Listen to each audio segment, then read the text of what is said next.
distance downstream is 2/3 of time taken by boat to go to the same distance upstream. Same distance अब यहाँ पे भी आ गया। अब पहली जो लाइन दी है उसमें ये बोला गया है कि एक नाव को सर्टेन डिस्टेंस डाउनस्ट्रीम जाने में जो समय लगता है वो 2/3 है। 2/3 समय लगता है सेम डिस्टेंस अपस्ट्रीम जाने का।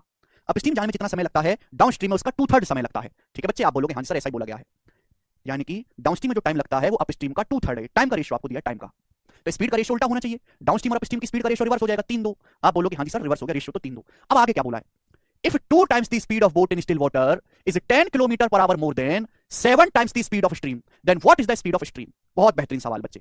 इस सवाल में डाउनस्ट्रीम और अपस्ट्रीम की बारे में नहीं पूछा गया है, ना ही कुछ दिया गया है, केवल यहाँ पे एक्स से वाई के बारे में दिया गया है और वही पूछा है। तो मैं एक काम करता हूं मेरे प्यारे, जब मुझे यहाँ जरूरत ही एक्स और वाई की है तो मैं उसी का रेशियो निकाल लेता हूं। अगर डाउनस्ट्रीम और अपस्ट्रीम की स्पीड का रेशियो 3-2 है तो भाई नाव की स्टिल वाटर में स्पीड और करंट की स्पीड का रेशियो क्या आएगा मेरे प्यारे भाई, एक्स से वाई का रेशियो क्या आएगा? तो आप कहोगे sir D plus you upon D minus you, 3 + 2 5 upon 3 - 2 1। ये रेशियो आ गया एक्स से वाई का, और मुझे सॉल्व करने के लिए इसी चीज की जरूरत है, बाकी चीज की जरूरत ही नहीं है। अब सवाल में बोला क्या है, सवाल में बोला है कि बोट की स्टिल वाटर में स्पीड का दुगना करंट की स्पीड के 7 गुने से 10 किलोमीटर पर आवर ज्यादा है।